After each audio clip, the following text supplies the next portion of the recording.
ang isang tawag sa telepono. Iyan lang ang kinailangan para wasakin ang lahat ng aking pinaniwalaan.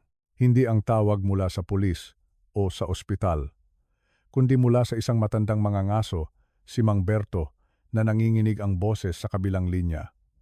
"Ramon," sabi niya, "kailangan mong pumunta rito, sa lumang daan sa gubat. Ang anak mo." Hindi niya na kailangang tapusin. Natagpuan ko ang aking bugtong na anak, ang aking si Angela, na nakahandusay sa paanan ng isang puno ng pino. Basag ang kanyang labi. Ang kanyang mukha ay halos hindi na makilala sa mga pasa at ang kanyang damit punit-punit. Nang lumuhod ako sa tabi niya, ang unang pumasok sa isip ko ay ang hiya, isang kahihiyan na napakalalim. Isang kahihiyan na bilang isang ama, nabigo ako. Hinawakan niya ang aking kamay. Ang kanyang mga mata na puno ng sakit ay tumingin sa akin. At sa isang bulong na halos hindi ko marinig, sinabi niya ang mga salitang sumunog sa aking kaluluwa at nagpabago sa lahat. "Si Victoria po, Bapa, ang biyenan ko." Huminga siya ng malalim at kasabay nito ang isang hikbi. Sinabi niya, "Karapat-dapat daw ito sa akin." "Karapat-dapat? Ang aking anak?" Sinabi niya, patuloy ni Angela, na ang dugo ko, marumi, marumi. Ang salitang iyon ay umalingaw-ngaw sa gitna ng katahimikan ng gubat. Marumi? Ang dugo ng aking anak? Ang dugo na nagmula sa kanyang ina, ang aking yumaong si Elena? Ang dugo na nagmula sa kanyang lola?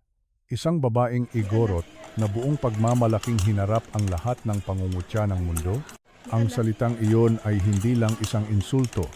Ito ay isang deklarasyon ng giyera laban sa aming buong pagkatao. Ang hiya na naramdaman ko kanina ay napalitan ng isang apoy, isang galit na hindi ko pa naramdaman kailanman. Iyon ang gabing napagtanto ko na ang aking anak ay hindi lang biktima ng isang simpleng krimen. Siya ay biktima ng isang pagtataksil na nag-ugat sa pinakamalalim na uri ng pagkamuhi. Sa loob ng 8 taon, gumanap ako bilang isang ama na nagtitiwala. Isang ama na masayang ibinigay ang kamay ng kanyang anak sa isang pamilyang kilala sa buong Pilipinas. Ang mga Sandoval, mayayaman, makapangyarihan, at may-ari ng isang tanyag na foundation. Akala ko nasa mabuting kamay si Angela. Akala ko magiging reyna siya sa kanilang tahanan. Pero habang ako ay payapang namumuhay sa aking maliit na bahay dito sa Baguio, ang aking anak pala ay unti-unting pinapatay sa kanilang mansyon. Ako ang nagsilbing haligi, pero wala akong kamalay-malay na ang bubong na sinisilungan niya ay guguho na pala. Ibinigay ko sa kanila ang aking pinakamahalagang yaman, ang aking anak, kapalit ng mga ngiting peke at mga yakap na walang init. Nag-iisa siyang lumaban. Nag-iisa siyang tiniis ang lahat. At ako? Wala akong pakialam dahil nabulag ako sa kanilang pangalan at pera. Habang karga-karga ko ang aking sugatang anak papalayo sa lugar na iyon, isang ilaw ang sumilaw mula sa malayo, pula at puti. Isang ambulansya, ngunit sa halip na gumaan ang aking pakiramdam, isang kaba ang dumaloy sa aking ugat. Sinabi ni Angela, "Bapa, huwag po." Kontrolado nila ang ospital. At doon, nagbago ang lahat. Ang matandang lalaking sumunod sa lahat ng batas ay namatay sa gabing iyon. Ang amang nagtiwala sa sistema ay biglang nagising sa katotohanan. Akala ng mga Sandoval, isa lang akong simpleng karpintero mula sa probinsya, isang matandang piyesa na madaling itapon, isang hamak na lolo na walang kalaban-laban sa kanilang kapangyarihan. Pero mayroon silang hindi alam. Hindi nila alam ang tungkol sa pangako ko sa aking asawang si Elena bago siya mamatay. Hindi nila alam ang tungkol sa aking kapatid, si Mateo, na sinanay ng 20 taon sa gitna ng gubat ng Mindanao. At higit sa lahat, hindi nila alam ang aming lihim na yaman. Hindi ito pera, hindi ito ginto.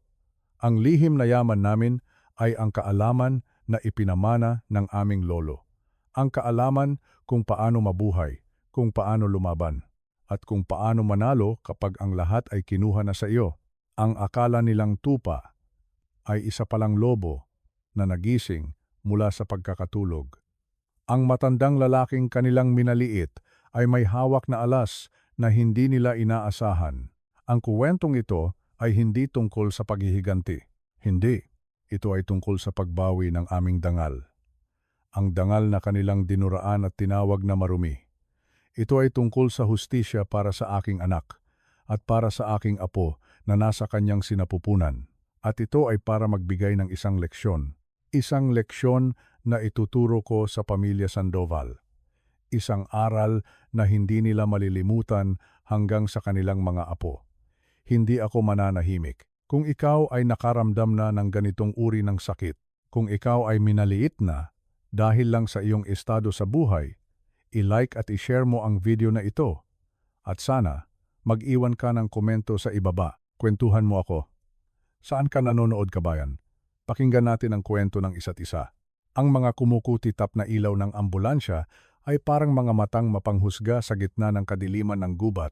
Pula, puti, paulit-ulit na sinasabayan ng papalapit na tunog ng sirena.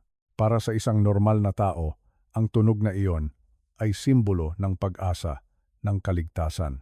Ngunit para sa amin, sa gabing iyon, ito ay tunog ng panganib, isang babala.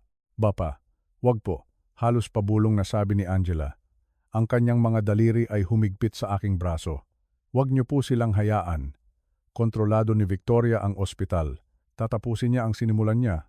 Ang mga salitang iyon ay tumusok sa aking puso. Ang aking anak, na dapat sana'y nagtitiwala sa mga doktor at nurse, ay mas natatakot pa sa kanila kaysa sa mga sugat sa kanyang katawan. At sa sandaling iyon, ang lahat ay naging malinaw. Hindi ito isang simpleng aksidente. Ito ay isang tangkang pagpatay na may kasunod na plano. Sa aking isipan, bumalik ang isang alaala, isang pangako. 5 taon na ang nakalipas. Sa isang malamig na kwarto ng ospital, hawak ko ang payat na kamay ng aking asawang si Elena. Ang amoy ng gamot ay nanunuot sa hangin, at ang tanging maririnig ay ang mahinang tunog ng makinang sumusubaybay sa kanyang humihinang puso. Bago siya pumikit sa huling pagkakataon, tumingin siya sa akin, at sa kanyang mga mata nakita ko ang isang huling kahilingan. Ramon, aniya, ipangako mo sa akin. Protektahan mo ang ating anak, anuman ang mangyari, anuman ang kapalit. Tumango ako, habang ang mga luha ay bumabagsak sa aming magkahawak na kamay. Pangako, mahal ko, pangako. Ang pangakong iyon ay bumalik sa akin ng buong buo.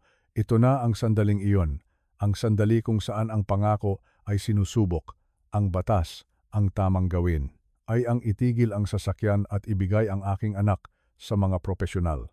Ngunit ang puso ng isang ama at ang bigat ng isang pangako ay may ibang sinasabi. Tumingin ako sa papalapit na ambulansya, pagkatapos ay sa duguan at takot na mukha ng aking anak. At doon, pinili ko ang aking landas. Mabilis kong inikot ang manibela, papalayo sa pangunahing daan at papasok sa isang maliit na eskinita na halos natatakpan na ng mga halaman. Pinatay ko ang mga ilaw ng aking lumang pickup. Ang tanging liwanag na namin ay ang buwan na sumisilip sa mga siwang ng naglalakihang puno ng pino. Ang katahimikan ay biglang bumalot sa amin na binasag lamang ng tunog ng aming sariling paghinga. Ang daang ito, kabisado ko ang bawat liko at lubak nito. Ito ang mga lihim na daan na tinuro sa akin ng aking ama, na natutunan niya mula sa aking lolo. Mga daan ng mga mangangaso. Mga daan ng mga taong gustong magtago. Sa loob ng halos 1 oras, nagmaneho ako gamit lamang ang memorya at ang liwanag ng buwan. Isang kamay sa manibela, ang isa naman ay laging nakahawak sa pulso ni Angela, tinitiyak na ang tibok ng kanyang puso ay nananatiling matatag. Minsan, sa gitna ng kanyang pagtulog, nagsalita siya ng mahina. Bapa, ang mga dokumento. 700 milyon pesos. Ang kanyang mga salita ay pira-piraso. Sinabi niya, marumi ang dugo ko. At pagkatapos ay bumalik siya sa pagkawala ng malay, 700 milyong piso. Isang halaga na hindi ko kayang isipin. Ngayon, naiintindihan ko na. Hindi lang ito tungkol sa lahi, tungkol din ito sa pera. Isang napakalaking halaga ng pera. Malapit na kami sa aming maliit na bahay nang may napansin akong isang bagay na kakaiba. Isang maliit, pulang ilaw na kumukurap-kurap sa ilalim ng manibela malapit sa aking mga paa. Isang ilaw na hindi dapat nandoon. Itinigil ko ang sasakyan sa gilid ng daan sa isang lugar na natatakpan ng mga puno. Kinapa ko ang ilalim ng dashboard. Ang aking mga daliri ay nakahanap ng isang maliit na kahon na may magnet. Malamig ito sa aking paghawak. Isang GPS tracker. Isang matinding lamig ang gumapang sa aking likuran. Hindi ito takot, kundi galit. Matagal na nila akong sinusubaybayan. Bawat galaw ko, bawat pagpunta ko sa bayan, bawat pag-uwi ko, ginamit nila ang aking sasakyan upang malaman kung nasaan ako, upang matiyak na malayo ako noong gabing iyon. Kinuha ko ang tracker, bumaba ako ng sasakyan, at inilagay ito sa lupa. Ginamit ko ang buong bigat ng aking katawan at tinapakan ito gamit ang aking sapatos na pangtrabaho. Ang tunog ng nababasag na plastik ay musika sa aking pandinig. Pinulot ko ang mga pira-pirasong bahagi nito at inihagis sa pinakamalalim na bahagi ng bangin sa tabi ng daan. Sa sandaling iyon, pinutol ko ang kanilang koneksyon sa amin. Sa sandaling iyon, nagsimula kaming magtago. Ngunit alam ko sa aking puso, hindi ito matatapos sa pagtatago lamang. Ito ay simula pa lamang ng isang laban na hindi ko inakalang darating sa aking katandaan. Ang pagtakas ay ang unang hakbang. Ang susunod ay ang paglaban. Ang aming maliit na bahay na gawa sa kahoy ay hindi kailanman naging ganito kalamig at katahimik. Dito lumaki si Angela. Ang bawat sulok ay may alaala ng kanyang tawa, ng kanyang mga laro. Ngunit ngayon, ang bahay ay tila nagluluksa.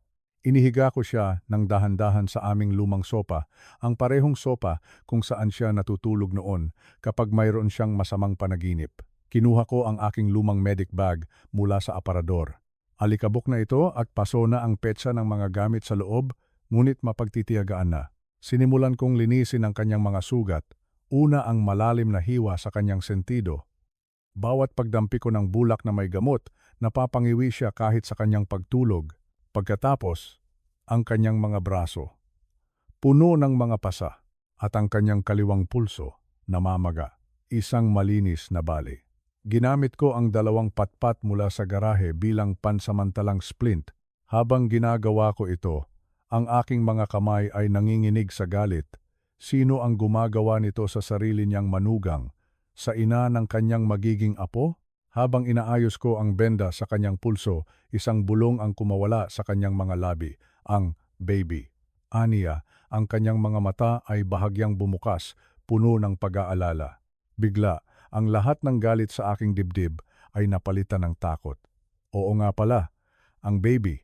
Sa gitna ng lahat ng kaguluhan, halos nakalimutan ko. Buntis ang aking anak. Maingat kong idinantay ang aking palad sa kanyang tiyan. Malambot. Walang senyales ng pagdurugo sa loob. Naalala ko ang isang lumang fetal Doppler na binili ko noong buntis si Elena kay Angela. Itinago ko ito sa isang kahon ng mga lumang gamit, isang alaala ng masayang nakaraan. Mabilis ko itong hinanap. Nang inilagay ko ang malamig na dulo ng aparato sa kanyang tiyan, ang buong mundo ay tila huminto. 1 segundo, 2, 3, walang tunog, isang nakabibinging katahimikan. Nagsimulang manikip ang aking dibdib. Diyos ko, wag po ninyong hayaan. At pagkatapos, narinig ko ito. Isang mabilis, malakas na tunog. Thump, thump, thump, thump, thump, thump. 150 pintig bawat minuto. Ang tunog ng buhay. Ang tunog ng pag-asa. Okay siya, sabi ko. Ang aking boses ay basag. Malakas ang tibok ng puso ng baby. Isang luha ang gumulong mula sa gilid ng mata ni Angela pababa sa kanyang pisngi. Hindi ito luha ng sakit, kundi luha ng ginhawa. Isinara niyang muli ang kanyang mga mata, ngunit alam kong hindi pa tapos ang kanyang sasabihin. Pagkaraan ng ilang sandali ng katahimikan, nagsalita siyang muli. Ang kanyang boses ay mahina, ngunit puno ng isang nakakakilabot na kalinawan. 8 taon, Bapa, simula niya. 8 taon ng impyerno na tinago ko sa inyo. At doon, ibinuhos niya ang lahat. Ang kwento ay dumaloy mula sa kanya na parang isang ilog na matagal nang naipon sa likod ng isang dam. Ikinuwento niya kung paano, sa mismong gabi ng kanilang kasal, unang ipinakita ni Victoria ang tunay nitong kulay. Ikinuwento niya ang tungkol sa disiplina, isang salitang ginamit ni Victoria para sa kanyang kalupitan. Mayroon daw siyang isang lumang ruler na gawa sa Nara, makapal at mabigat. Gagamitin niya ito para parusahan si Angela sa pinakamaliit na pagkakamali, 10 palo kapag sumasagot, 15 palo kapag nahuli sa hapunan, 20 palo kapag hindi tama ang pagtingin kay Miguel, ang kanyang asawa, ang kanyang anak. Pinipilit niyang si Miguel ang humawak sa akin, sabi ni Angela. Ang kanyang boses ay walang emosyon na mas nakakatakot pa. Noong una, umaarte si Miguel na ayaw niya, pero kalaunan, tumigil na siya sa pag-arte. Siya na mismo ang humihila sa akin. Didiinan niya ang mga braso ko sa sahig at si Victoria hahampasin niya ako sa likod ng mga binti. Sa ibabang bahagi ng likod, mga lugar na hindi makikita ng iba. Habang nagsasalita siya, itinaas niya ang laylayan ng kanyang damit. At doon, sa kanyang balat, nakita ko ang mga kupas na peklat, mga guhit na puti, mga alaala ng bawat palo. Hindi lang iyon. Ikinuwento niya ang tungkol sa pagkontrol sa kanyang pagkain. Tinatawag daw siyang mataba ni Victoria, isang kahihiyan sa pangalan ng pamilya. Ibinaba ang kanyang pagkain sa 1,000 kalori pagkatapos ay 800 mula sa malusog na babae. Naging anino na lang siya ng kanyang sarili. Ang kanyang buhok ay nagsimulang malagas. Ang kanyang balat ay nanuyo. Ngunit sa mata ng publiko, si Angela Sandoval ay ang perpektong asawa. Laging nakangiti, laging elegante, at ang psikolohikal na pagpapahirap. Iyon ang pinakamasama. Gigisingin daw siya ni Victoria ng 2:00 o 3:00 ng madaling araw para lang utusang maglinis ng banyo ng mga bisita o magpakintab ng mga kubyertos na pilak. Mga gawain na mayroon naman silang kasambahay para gawin. Ngunit ang layunin ay hindi kalinisan. Ang layunin ay para sirain siya, para iparamdam sa kanya na siya ay walang halaga. Isang utusan. Kung magrereklamo ako, sabi ni Angela, ang parusa ay galing na kay Miguel. I-o-off niya ang heater sa kwarto namin, sa gitna ng Disyembre. Kukuhanin niya ang lahat ng kumot at ikakandado sa bodega. Sasabihin daw ni Victoria na kailangan niyang matuto ng utang na loob, na ang isang babaeng may dugong probinsyana ay dapat magpasalamat na pinatira siya sa isang mansyon. Nakinig lang ako. Bawat salita ay parang isang suntok sa aking sikmura. Ang aking anak, ang aking munting Angela. Tiniis niya ang lahat ng ito nang mag-isa. Pagkatapos huminto siya. Huminga ng malalim. At sinabi ang pinakamasakit sa lahat. 2 taon na ang nakalipas. Bapa? Nabuntis ako. Nagsimulang manginig ang kanyang boses. 12 linggo na ang tiyan ko. Masaya ako. Pero takot. Hindi ko agad sinabi kay Victoria. Ngunit nalaman pa rin daw nito. At galit na galit daw ito. Pagkatapos noon, sabi niya, nagsimulang maging maalaga si Miguel. Gabi-gabi, dinadalhan niya ako ng isang baso ng maligamgam na gatas. Sabi niya, may espesyal na bitamina daw iyon para sa baby. Medyo mapait ang lasa, pero sabi niya, normal lang daw iyon. Uminom siya ng gatas na iyon, gabi-gabi. Sa loob ng 3 linggo, nagtitiwala sa kanyang asawa. Isang umaga, sabi niya, habang ang mga luha ay bumuhos na mula sa kanyang mga mata, nagising ako sa sobrang sakit ng tiyan, at pagkatapos, may dugo. Napakaraming dugo, Bapa. Sa oras na dinala siya ni Miguel sa ospital, wala na. Wala na ang baby. Ang pinakamasakit, sabi niya, ay noong dumating si Victoria sa ospital, tumayo siya sa paanan ng kama ko. Tiningnan niya ako mula ulo hanggang paa, at sinabi, ang dugong bundok mo ang nagpahina sa iyo. Hindi ka karapat-dapat magdala ng isang Sandoval. At naniwala ako sa kanya, Bapa. Sa loob ng 2 taon, naniwala ako na kasalanan ko. Anong nagpabago sa isip mo? Tanong ko. Dahan-dahan. Kinuha niya mula sa kanyang bulsa ang isang lukot na papel. Isang reseta. May petsa 2 taon na ang nakalipas. Para sa mga gamot na mifepristone at misoprostol. Mga gamot na pampalaglag. At ang pangalan sa reseta ay Miguel Sandoval. Natagpuan ko ito noong nakaraang buwan, sabi niya. Nakatago sa kanyang aparador. Hindi lang nila ako inabuso, Bapa. Pinatay nila ang anak ko. At ngayon, dahil nabuntis ulit ako, susubukan nilang gawin ulit, doon, sa malamig na sala ng aming bahay. Ang lahat ng piraso ng puzzle ay nagkadugtong-dugtong. Ang 8 taon ng pag-aabuso, ang 700 milyong piso, Ang pagkawala ng unang apo ko at ang tangkang pagpatay sa pangalawa, hindi ito simpleng kaso ng pambubugbog. Ito ay isang kuwento ng kasamaan na mas malalim at mas madilim kaysa sa aking inaakala. Bago siya tuluyang makatulog dahil sa pagod, may huli siyang sinabi. Isang bagay na nagbigay sa akin ng direksyon. Isang bagay na nagbigay sa akin ng layunin. Kunin niyo ang telepono ko, Bapa, aniya. Nakatago sa loob ng lining ng bag ko. Nandoon ang lahat. Mga kopya ng dokumento, mga larawan ng mga pasa ko noon, ang reseta, ang lahat. Iyon na. Ang aming armas, ang katotohanan. Ngayon, kailangan ko na lang ng isang hukbo at alam ko kung sino ang tatawagan. Kinuha ko ang aking telepono at nag-text sa aking kapatid. Mateo, ang pangako kay Elena, ngayon na. Ang sagot ay dumating sa loob lamang ng 30 segundo. Papunta na. 4 na oras. 4 na oras. Mayroon kaming 4 na oras bago dumating ang tulong. 4 na oras para maghanda. 4 na oras bago magsimula ang tunay na digmaan. Ang tunog ng isang malakas na motorsiklo ang bumasag sa katahimikan ng madaling araw, eksaktong 4:00. Si Mateo ay hindi kailanman nahuhuli. Bumaba siya sa kanyang motorsiklo, matikas pa rin sa kanyang edad.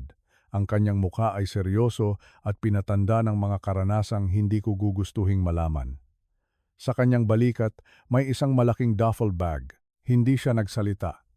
Hindi siya naghello o kumusta. Dumiretso siya sa loob ng bahay. Isang tingin lang kay Angela na natutulog sa sopa ay sapat na.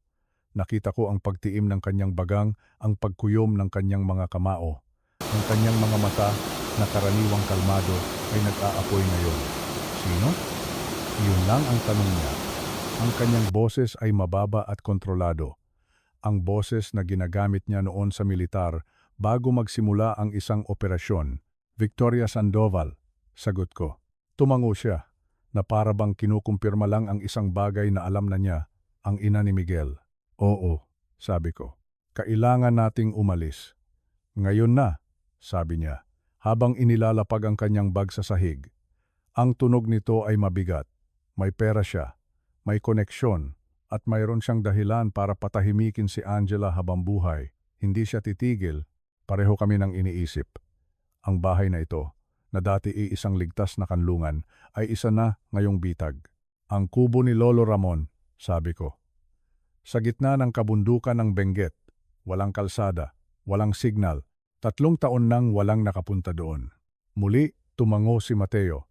Iyon ang kagandahan sa aming dalawa. Sa mga panahong tulad nito, hindi na kailangan ng mahabang paliwanagan. Nauunawaan namin ang isa't isa. Mabuti, sabi niya. Ihanda mo ang mga gamit. Ako na ang bahala sa pickup. Kumilos kami ng mabilis at tahimik na parang 2 sundalong nagsasagawa ng isang misyon. Inilabas ni Mateo ang laman ng kanyang bag.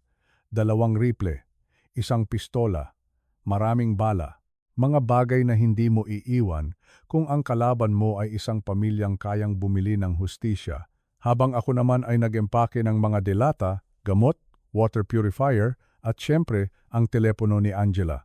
Maingat ko itong binalot sa plastic. Iyon ang aming banal na kasulatan. Ang aming ebidensya.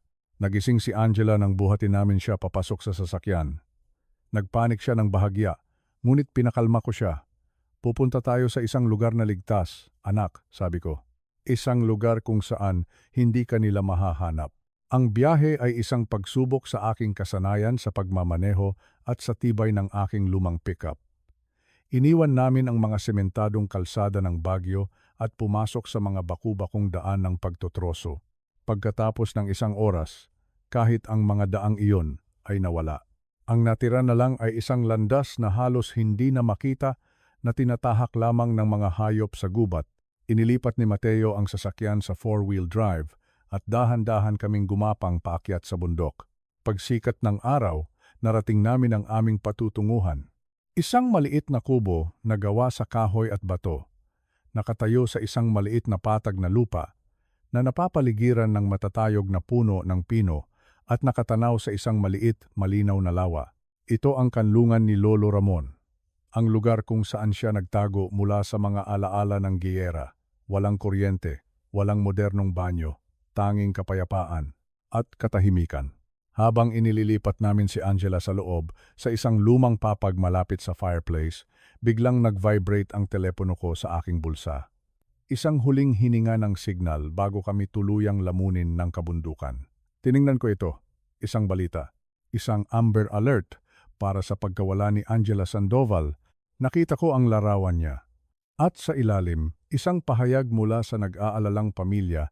Nandoon ang larawan ni Victoria Sandoval sa isang press conference, ang kanyang mga mata ay namumugto, nagpupunas ng peking luha gamit ang isang panyo. Sa tabi niya, si Carlos Sandoval, ang kanyang asawa, na may seryosong mukha. At sa likod, si Miguel, na gumaganap bilang isang asawang nagdadalamhati. Ang sabi sa balita, si Angela Sandoval ay maaaring nasa panganib, posibleng kasama ng kanyang ama, si Ramon, na ayon sa pamilya ay may history ng mental instability matapos ang pagkamatay ng kanyang asawa. Ipinakita ko ang telepono kay Mateo. Binasa niya ito at isang mura ang kumawala sa kanyang bibig. Inunahan na tayo, sabi niya. Ang kanyang mga mata ay nanlilisik. Binaliktad niya ang kuwento. Siya ang ginawang biktima. At ikaw ang ginawang kontrabida. Ang baliw na amang kumidnap sa sarili niyang anak. Tumingin ako kay Angela, na mahimbing nang natutulog, ang kanyang mukha ay maputla sa liwanag ng umaga. Siya ang biktima dito, siya ang nasaktan, ngunit sa mata ng mundo, siya ay isang taong nawawala na kailangang iligtas mula sa akin. Naramdaman ko ang bigat ng aming sitwasyon. 3 lang kami ang nakakaalam ng katotohanan.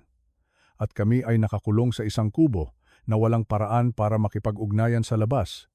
Kami ngayon ang mga takas. Kami ang mga kaaway. At alam ko, sa mga oras na ito, hindi lang pulis ang naghahanap sa amin. Ang mga tauhan ni Victoria ay siguradong kumikilos na rin. Ang bundok na ito ang aming kuta, ngunit hanggang kailan kami mananatiling ligtas dito?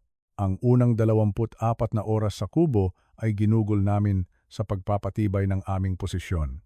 Si Mateo, gamit ang kanyang kaalaman sa militar, ay naglibot sa buong lugar. Naglagay siya ng mga simpleng tripwire na gawa sa lata para malaman namin kung may papalapit. Naghanap siya ng mga magandang pwesto kung saan maaari kaming mag-obserba ng hindi nakikita. Samantala, ako naman ang nag-asikaso sa loob ng kubo. Nag-ipon ako ng panggatong. Tiningnan ko kung sapat ang aming supply ng pagkain at tubig. At higit sa lahat, binantayan ko si Angela. Sa ikalawang araw, dumating ang tulong. Hindi ito dumating sakay ng kotse o helicopter. Dumating ito ng naglalakad.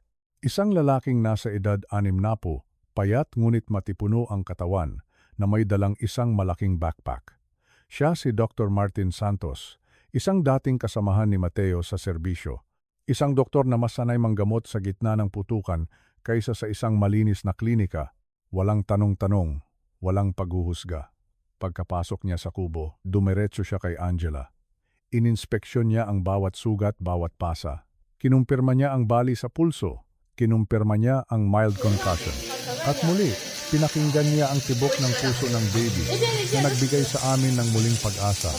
Ngunit hindi lang panggagamot ang ginawa ni Dr. Santos. Naglabas siya ng isang kamera. Kailangan nating idokumento ang lahat, sabi niya. Ang kanyang boses ay kalmado. Bawat isa. Ito ang magiging pinakamalakas ninyong ebidensya. Isa-isa niyang kinuna ng litrato ang mga pinsala ni Angela. Ang pasa sa mukha, ang mga latay sa likod, ang mga peklat sa braso. Bawat pag-click ng kamera ay parang isang martilyo na pumupukpok sa ataol ng kasinungalingan ni Victoria. Bago siya umalis, iniwanan niya kami ng mga bitamina para kay Angela at mga gamot na ligtas para sa isang buntis. Pagkatapos, tahimik siyang naglakad pabalik sa gubat na parang isang multo na dumaan lang para mag-iwan ng tulong. Habang nangyayari ito, si Mateo naman ay may sariling ginagawa. Mayroon siyang isang maliit itim na satellite phone. Isang bagay na hindi basta-basta nabibili. Ginamit niya ito para tawagan ang mga taong pinagkakatiwalaan niya. Mga taong may mga kasanayan na hindi natututunan sa paaralan. Mga kaibigan mula sa kanyang nakaraan. At nagsimulang dumating ang impormasyon. Sa ikatlong araw, gamit ang isang lumang laptop, na pinapatakbo ng isang maliit na generator, ipinakita sa akin ni Mateo ang unang bunga ng kanilang trabaho. Napasok na nila ang server ng Hope Foundation, sabi ni Mateo, ang kanyang mga mata ay nakatutok sa screen. Ang Hope Foundation. Ang organisasyong nagbigay kay Victoria ng kanyang imahe bilang isang santa, ang pundasyon na tumutulong daw sa mga mahihirap na bata. Ngunit ang nakita namin sa screen ay hindi kabanalan. Ito ay kasakiman, mga financial record, mga bank transfer, mga peking invoice. Isang masalimuot na web ng panloloko na itinayo sa loob ng 5 taon. Ang pera, na dapat sanay para sa mga libro at pagkain ng mga bata, ay dumidiretso sa mga offshore account sa Cayman Islands. Ang pangalan sa bawat transaksyon, Victoria Sandoval, at ang halaga, napakalaki. 700 milyong piso. Ito pala ang tinutukoy ni Angela, sabi ko. Hindi makapaniwala sa aking nakikita. Mayroon pa, sabi ni Mateo, habang nag-click siya sa isa pang folder. Mga personal na bank statement ni Victoria, mga credit card bill. At doon, nakita namin ang iba pa niyang sikreto, mamahaling alahas, mga biyahe sa Europa, kasama ang isang lalaking hindi si Carlos Sandoval, mga-reservation sa hotel. Si Paul Cruz, sabi ni Mateo, ang Chief Financial Officer ng Sandoval Corporation. Mayroon silang joint account, 45 milyon. Kaya pala, hindi lang ito pagnanakaw. Ito ay isang relasyon. Isang relasyon na pinondohan ng pera para sa mga bata. Sandali kaming natahimik, pinoproseso ang lahat. Ang babaeng nagpapakita sa TV na umiiyak para sa mga batang lansangan ay siya ring nagnanakaw ng kanilang kinabukasan. Ang babaeng nangangaral tungkol sa kahalagahan ng pamilya ay siya ring nanloloko ng kanyang asawa. Sapat na ito para ipakulong siya, sabi ko. Pandarambong, estafa, tax evasion. Tumingin sa akin si Mateo. Sapat na ba talaga, kuya? Tanong niya. Alam natin kung gaano kalakas ang koneksyon nila. Kayang-kaya nilang bayaran ang pinakamagaling na abogado. Kayang-kaya nilang impluensyahan ang isang hukom. Kung pera lang ang labanan, talo na tayo bago pa magsimula. Alam kong tama siya. Ang mga ebidensyang ito ay malakas, ngunit hindi sapat. Kailangan namin ng isang bagay o isang tao na hindi nila kayang bilhin. Isang taong mula sa loob. Isang taong may kapangyarihan na katumbas o higit pa sa kapangyarihan ni Victoria. Kailangan nating makausap si Carlos Sandoval, sabi ko. Kumunot ang noo ni Mateo. Ang asawa? Siyempre, poprotektahan niya si Victoria. Pamilya sila. Siguro, sagot ko. O baka naman, mas poprotektahan niya ang isang bagay na mas mahalaga sa kanya kaysa sa kanyang asawa. At ano iyon? Ang kanyang pangalan, sabi ko. Ang kanyang legacy. Ang Sandoval Corporation. Isang lalaking tulad ni Carlos. Hindi siya naging bilyonaryo dahil sa pagiging tapat. Naging bilyonaryo siya dahil marunong siyang mag-isip, marunong siyang magtanggal ng problema. At sa sandaling iyon, si Victoria Sandoval ay naging isang napakalaking problema. At kami ang maglalatag ng problemang iyon sa kanyang harapan. Ang plano ay simple sa konsepto, ngunit napakadelikado sa pagsasagawa. Hindi kami maaaring basta na lang magpadala ng sulat o tumawag.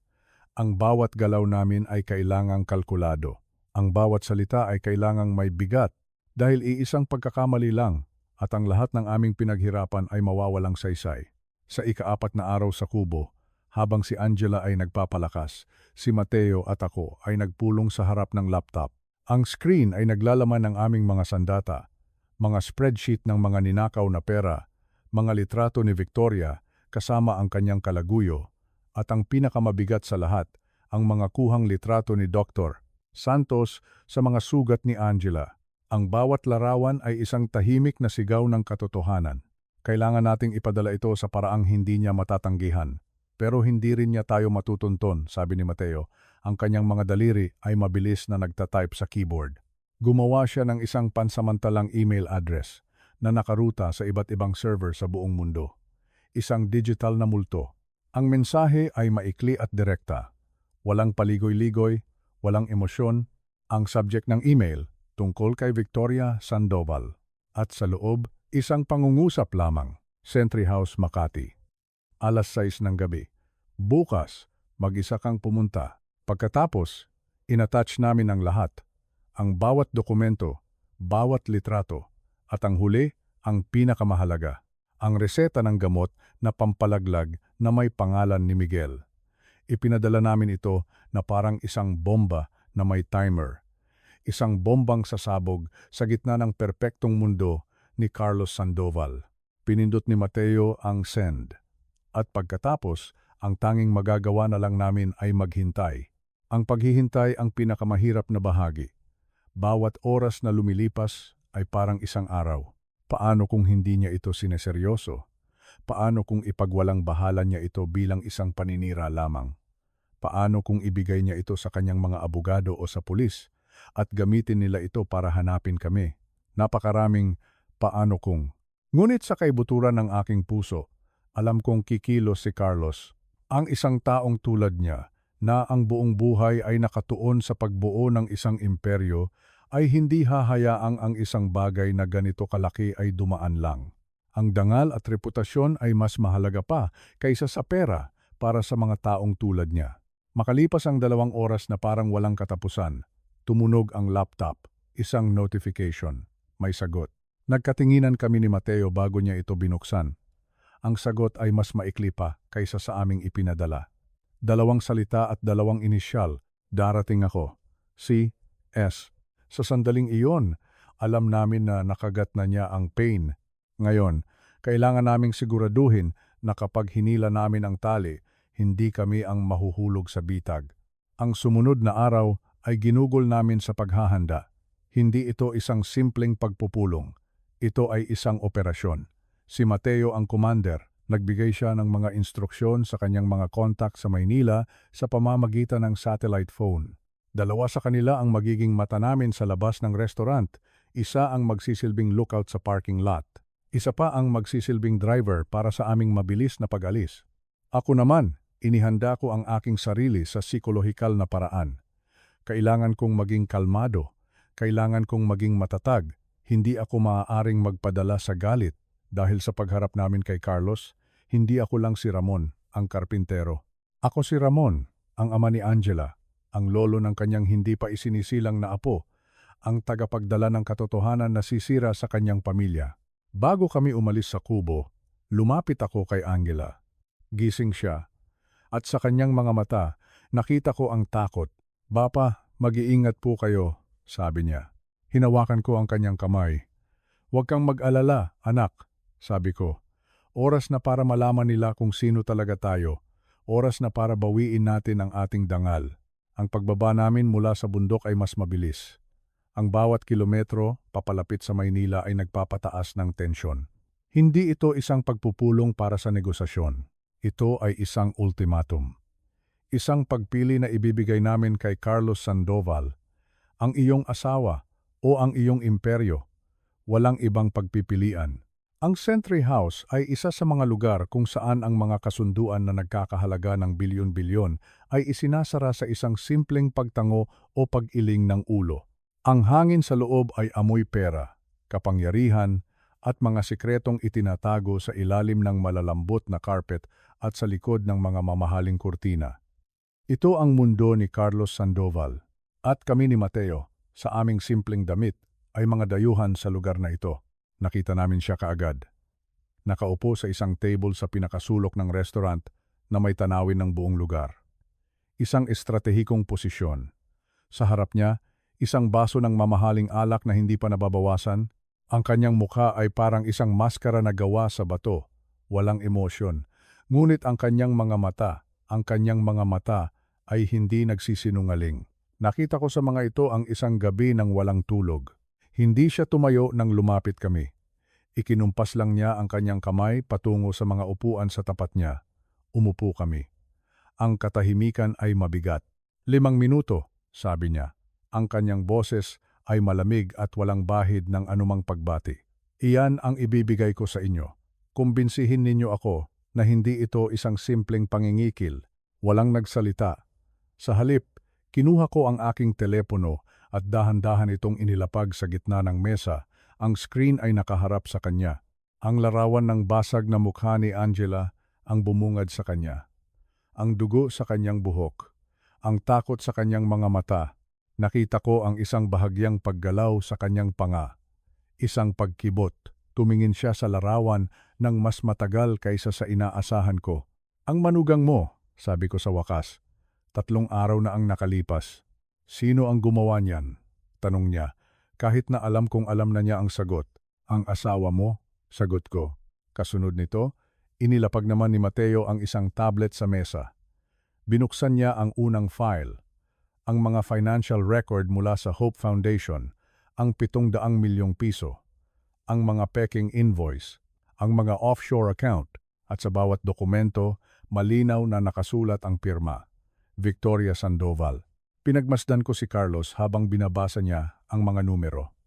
Nakita ko ang unti-unting pagbabago sa kanyang mukha. Ang kanyang mga daliri ay nagsimulang kumuyom sa ibabaw ng mesa. Ang kanyang paghinga ay bumigat. Nag-swipe si Mateo sa susunod na file. Ang mga litrato. Si Victoria, masayang nakangiti habang nakaakbay sa kanya si Paul Cruz sa isang lobby ng hotel sa Paris. Si Victoria, tumatawa, habang ang kamay ni Paul Cruz ay nasa kanyang likuran sa isang mamahaling restaurant. Si Paul Cruz, sabi ni Mateo, ang iyong CFO. Mayroon silang joint account na nagkakahalaga ng 45 milyong piso. Napapikit si Carlos. Nang imulat niya ang kanyang mga mata, ang maskara ay nabasag na. Ang nakita ko sa likod nito ay hindi galit, kundi sakit. Isang malalim na sakit ng isang taong pinagtaksilan. Bakit ko kayo paniniwalaan? Tanong niya. Ang kanyang boses ay halos pabulong na. Dito na ako sumandal. Tumingin ako diretso sa kanyang mga mata. Dahil tinawag ng asawa mo na marumi ang dugo ng anak ko, sabi ko, ang bawat salita ay may diin. Dahil tinorture niya si Angela sa loob ng 8 taon, pagbubugbog, pagpapagutom. At noong nabuntis si Angela 2 taon na ang nakalipas, inutusan niya ang anak mong si Miguel na lasunin siya gamit ang gamot na pampalaglag. Kinuha ko ang reseta mula sa aking bulsa at inilapag ito sa harap niya. Malinaw ang pangalan, Miguel Sandoval. Kinuha niya ito, binasa, at ibinaba na parang isang mainit na bakal na pumaso sa kanyang mga kamay. Katahimikan.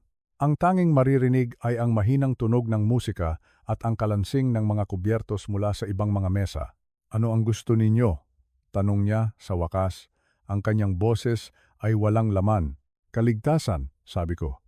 Para kay Angela at para sa kanyang anak, kailangang mawala ni Victoria, dagdag ni Mateo. Permanente o kung hindi, ilalabas namin ang lahat ng ito, bawat donor, bawat istasyon ng TV, bawat ahensya ng gobyerno. Ang Hope Foundation ay babagsak. Ang kumpanya mo ay madadamay at ang pangalan mo, ang pangalan ninyo, ay dudungisan sa buong bansa. Tumingin siya sa akin. Nakita ko ang isang digmaan sa loob ng kanyang mga mata. Oh, sabi ko, nag-aalok ng isang alternatibo. Aayusin mo ito sa loob ng iyong pamilya. Tahimik na mawawala si Victoria. Isang diborsyo, isang sakit, kahit anong kuwento ang gusto mong gawin.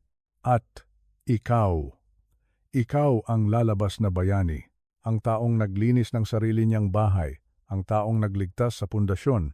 Kinuha niya ang kanyang baso ng alak at ininom ito ng isang lagukan. 48 oras, sabi niya. Mayroon kang 24, mabilis na sagot ni Mateo. Nagkatitigan sila, isang labanan ng kalooban. Sa huli, si Carlos ang unang bumigay. Tumango siya, 24 na oras, ulit niya. Tumayo siya, inayos ang kanyang suit. Kung totoo ang lahat ng ito, magkakaroon ng kaukulang kaparusahan para sa lahat ng may kinalaman. Pagkatapos ay tumalikod siya at umalis. Walang paalam, walang pakikipagkamay. Ang paghaharap ay tapos na. Ang ultimatum ay naibigay na. Ngayon, ang bola ay nasa kanyang mga kamay. Ang pagbabalik namin sa Baguio ay mas tahimik kaysa sa pagpunta. Ang bigat ng aming pagpupulong ay nakabitin pa rin sa hangin. Nagawa na namin ang aming bahagi. Ngayon, nasa kamay na ni Carlos Sandoval ang kapalaran ng kanyang pamilya. Gabi na nang tumunog ang aking telepono. isang hindi rehistradong numero. Kinabahan ako bago ko ito sinagot. Tama kayo. Ang boses sa kabilang linya ay pagod, basag. Ito si Carlos. Kinumpirma ko ang lahat, ang mga account, ang relasyon, ang reseta, lahat ay totoo. Huminga ako ng maluwag. Anong gagawin mo? Tanong ko. Mayroon pa, sabi niya, at sa tono ng kanyang boses. Alam kong mayroon pang mas masama. May nakita ako sa mga personal na file ni Victoria habang hinahanap ko ang iba pang ebidensya, mga financial record, na direktang nakaugnay kay Miguel. Anong klasing record? Isang malaking property transfer, sabi niya. Isang malaking bayad na may petsa. Isang linggo, pagkatapos mamatay ang unang apo ko, ang puso ko ay biglang tumigil sa pagtibok. Gaano kalaki? 135 milyong piso. 135 milyong piso. Ang linya ay natahimik. Tanging ang aking mabilis na paghinga ang maririnig. Kailangan ninyong makita ito ng personal, sabi ni Carlos. Bukas, 10:00 ng umaga, sa opisina ko. Ihahanda ko ang lahat. Pagkatapos ay ibinaba niya ang telepono. Hindi ako nakatulog ng gabing iyon. Paulit-ulit sa aking isipan ang halagang iyon. 135 milyong piso. Hindi lang pala utos ni Victoria ang sinunod ni Miguel. Hindi lang siya naging kasabwat. Binayaran siya. Binayaran siya para patayin ang sarili niyang anak. Kinabukasan, sa loob ng malawak at marangyang opisina ni Carlos Sandoval, inilapag niya sa harap namin ang isang makapal na folder. Ang kanyang mukha ay kulay abo. Ang kanyang mga mata ay walang buhay. Ito, sabi niya.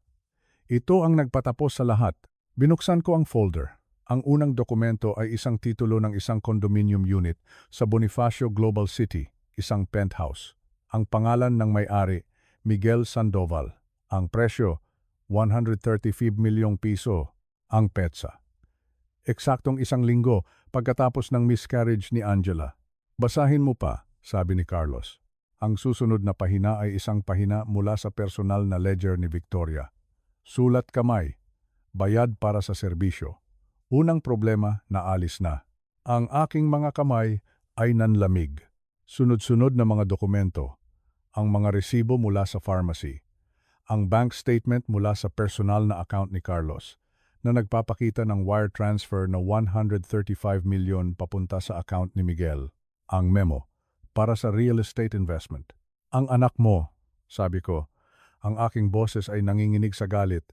Ipinagbili niya ang buhay ng kanyang anak para sa isang condominium unit. Tumingin sa akin si Carlos, ang kanyang mga mata ay puno ng luha. Ang anak ko ay isang mamamatay tao. At ako ang nagbigay sa kanya ng pera. Sinabi sa akin ni Victoria na para iyon sa isang negosyo. Pumirma ako sa tseke ng walang tanong-tanong. Tumayo siya at lumapit sa bintana, nakatanaw sa siyudad ng Maynila na siya mismo ang tumulong na buuin. Ako ang pumondo sa pagpatay sa sarili kong apo. Dito, sa gitna ng kanyang sakit at pagsisisi, ikinuwento niya sa amin ang tungkol sa kanyang kapatid na si Thomas, na itinakwil ng pamilya dahil nagpakasal sa isang babaeng hindi nila kalahi, isang pagsisisi na dinala niya sa loob ng 40 taon. Hindi ko nahahayaang maulit iyon, sabi niya, habang humaharap sa amin. Ang apo mo, ang magiging apo ko. Siya ang aking pangalawang pagkakataon, ang pagkakataon para gawin ang tama. Anong plano mo? Tanong ni Mateo. Ako na ang bahala kay Victoria at Miguel, sabi niya. Ang kanyang boses ay matatag na ngayon. Ang trabaho ninyo ay iligtas si Angela at ang aking apo. Itago ninyo sila, huwag kayong magpapakita hanggat hindi ko sinasabi. Nang umalis kami sa gusaling iyon, alam kong tapos na ang laban. Ang hustisya sa sarili nitong paraan ay darating na. Ngunit ang sakit ng pagtataksil na ito ay mananatili magpakailanman. Ang tawag mula kay Carlos ay dumating makalipas ang 2 araw, maikli at direkta. Tapos na, sabi niya. Si Victoria ay nasa isang eroplano papuntang Argentina. Wala tayong extradition treaty doon. Hindi na siya makakabalik. Si Miguel? Tanong ko. Ang mga papeles para sa diborsyo ay naisampa na. Makukuha ni Angela ang lahat. Pinalayas ko na siya sa kumpanya at sa lahat ng ari-arian ng pamilya. Tinanggalan ko siya ng mana at ang penthouse, ang perang duguan. Inililipat ko na sa isang trust fund para sa aking apo. Mayroong isang mahabang katahimikan. Hindi ako isang mabuting tao, Ramon, sabi niya sa wakas. Ngunit susubukan kong maging isang mabuting lolo kung papayagan ako ni Angela. Ang mga sumunod na buwan ay isang mahabang proseso ng paghilom. Binilhan kami ni Carlos ng isang bagong bahay sa isang ligtas at tahimik na lugar malapit sa isang lawa. Si Angela ay nagsimulang mag-therapy. Unti-unti, bumalik ang ngiti sa kanyang mga labi. Ang mga pasa ay naglaho, ngunit alam kong ang mga peklat sa kanyang puso ay mananatili doon. Si Mateo ay bumili ng isang maliit na bahay ilang kilometro lang ang layo. Sabi niya, magre-retiro na siya. Ngunit alam naming lahat na nandoon siya para magbantay. Ang aming anghel na tagapag-alaga, isang mainit na hapon ng Mayo, habang nakaupo kami sa beranda, hinawakan ni Angela ang kanyang malaking tiyan at tumingin sa akin. Bapa, sabi niya, oras na. Ang pagsilang ay ginawa sa bahay, sa tulong ni Dr. Santos. Walang ospital, walang record, tanging kami lamang. Hinawakan ko ang kamay ng aking anak sa bawat pag-iri. Pinapaalalahanan ko siyang huminga. Sinasabi ko sa kanya kung gaano siya katapang. At pagkatapos, sa paglubog ng araw, isang malakas na iyak ang pumuno sa silid. Ang iyak ng isang bagong buhay. Isang babae, sabi ni Dr. Santos, malusog at malakas. Inilagay niya ang munting sanggol sa dibdib ni Angela. Hello, Rosa, bulong ni Angela sa kanyang anak habang ang mga luha ng saya ay dumadaloy sa kanyang mga pisngi. Ligtas ka na, pinangalanan niya siyang Rosa Josefina. Rosa, mula sa ina ni Elena, Josefina, mula sa aking ina. Isang pangalan na sumisimbolo sa lakas ng dalawang henerasyon ng kababaihan. Nang hawakan ko ang aking apo sa unang pagkakataon, ang lahat ng galit at sakit na naipon sa aking dibdib sa loob ng maraming buwan ay biglang naglaho. Napalitan ito ng isang pagmamahal na napakalinis at napakalakas. Dito, sa aking mga bisig, ay ang aming tagumpay, ang aming hustisya, ang aming bagong simula. Dumating si Carlos kinabukasan, may dalang mga bulaklak at isang malaking teddy bear. May pag-aalinlangan sa kanyang mga mata. Halika, sabi ni Angela. Kilalanin mo ang iyong apo. Nanginginig ang mga kamay ni Carlos habang kinakarga niya si Rosa. Tumingin siya sa munting mukha nito at sa unang pagkakataon, nakita ko siyang ngumiti. Isang tunay na ngiti. Maganda siya, bulong niya. Ang nakikita ko lang ay pag-asa. Nang gabing iyon, habang tulog si Angela, tumayo ako sa tabi ng bintana, karga-karga si Rosa, nakatanaw sa tahimik na lawa. Tinawag kanilang marumi, munting anghel, bulong ko sa kanya. Pero ang dugong iyan ay nakaligtas sa lahat ng kanilang ginawa. Ang dugong iyan ang nanalo at sa aking mga bisig ang hinaharap ay ligtas at payapa. Makalipas ang 3 buwan, dinala ko si Rosa sa sementeryo sa unang pagkakataon. Isang maaraw na umaga ng Agosto. Ang uri ng araw na paborito ni Elena. Ang langit ay bughaw na bughaw, walang bahid ng ulap. At ang simoy ng hangin ay may dalang amoy ng mga bulaklak na ligaw na tumutubo sa gilid ng bakod. Habang naglalakad kami sa malambot na damuhan, ang munting bigat ni Rosa sa aking mga bisig ay isang paalala ng lahat ng aming pinagdaanan. Gising siya, ang kanyang malalaking matang kulay kape ay malikot na tumitingin sa paligid. Mga mata ni Lola Josefina. Mga mata na puno ng kuryosidad at katatagan. Ang puntod ni Elena ay simple lang. Isang lapida na gawa sa gray na granite. Elena Reyes. Isang mapagmahal na asawa at ina. 1971-2020, lumuhod ako sa harap ng kanyang pangalan at maingat na inayo si Rosa sa aking kandungan para makita niya. Elena, mahal ko, sabi ko. Ang aking boses ay mahina. Nandito na kami. Kilalanin mo ang iyong apo. Si Rosa Josefina.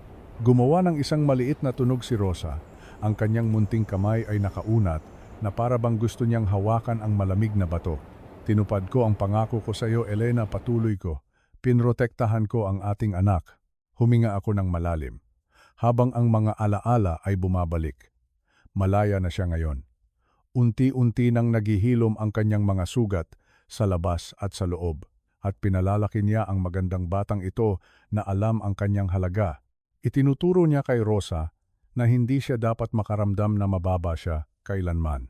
Ang hangin ay umihip ng bahagya na nagdulot ng isang mahinang kaluskos sa mga dahon ng puno ng pino sa aming likuran, na parabang si Elena ay nakikinig, na parabang sinasang-ayunan niya ang aking mga sinasabi. Dumaan sa impyerno si Angela, mahal ko, sabi ko. 8 taon ng pagtitiis. Ngunit narito pa rin siya, lumalaban pa rin, at siya ay isang mas mabuting ina kaysa kay Victoria. Isang mas mabuting magulang kaysa sa kailanmay magiging si Miguel. Tinuturuan niya si Rosa na ang tunay na lakas ay hindi nakikita sa kapangyarihan o sa pera. Ang tunay na lakas ay nasa kakayahang bumangon, sa kakayahang mabuhay, sa pagtangging masira. Tumingin ako sa aking apo, nakatitig siya sa akin, ang kanyang mga mata ay seryoso, tila ba nauunawaan niya ang bawat salitang lumalabas sa aking bibig. Tinawag nilang marumi ang dugong ito, Elena, sabi ko. Ang aking boses ay nagsimulang manginig. Ang dugo mo, ang dugo ng anak natin, ang dugo ni Rosa, pero nagkamali sila. Ang dugong ito ay nakaligtas sa pangaalipin. Nakaligtas sa panahon ng Kastila, ng Amerikano, ng Hapon. Nakaligtas sa lahat ng uri ng pagsubok. Nakaligtas sa diskriminasyon. At nakaligtas sa mga taong tulad ni Victoria Sandoval, na ang akala ay kaya nilang burahin ito.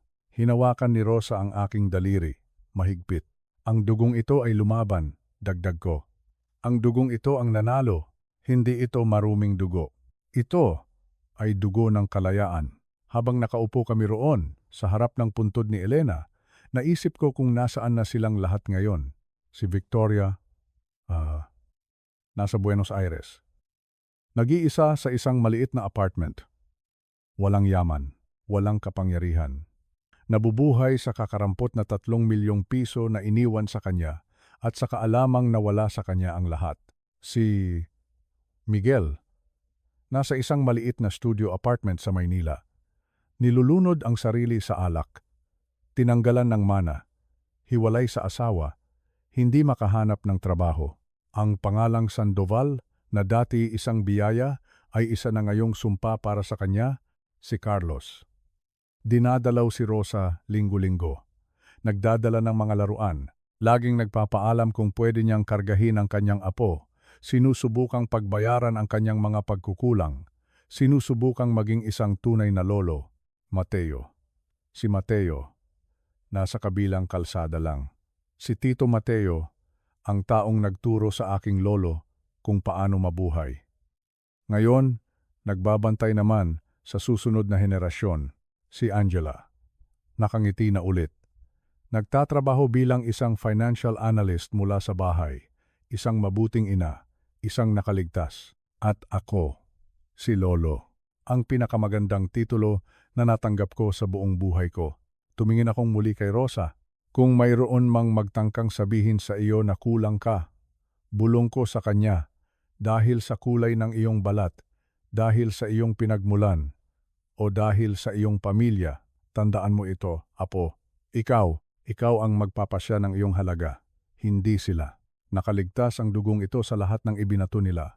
Hindi ka marumi, ikaw ay malaya. Humikab si Rosa, ang kanyang munting kamao ay dahan-dahang bumitaw sa aking daliri. Hinalikan ko ang tuktok ng kanyang ulo at dahan-dahang tumayo. Halika na, mahal, sabi ko. Uwi na tayo. Naglakad ako papalayo sa sementeryo. Si Rosa ay mahimbing nang natutulog sa aking dibdib. Ang sikat ng araw ay mainit sa aking mga balikat. Ang hinaharap ay nakalatag sa aming harapan. Maliwanag, bukas, at puno ng mga posibilidad. Sinubukan nilang wasakin kami. Sinubukan nilang burahin kami. Sinubukan nilang kumbinsihin kami na kami ay marumi, walang halaga, walang silbi. Ngunit narito pa rin kami. At mananatili kami rito, magpakailanman. Dahil ito ang dugo ng kalayaan. At ito ay patuloy na dadaloy mula sa isang henerasyon patungo sa susunod. Habang buhay,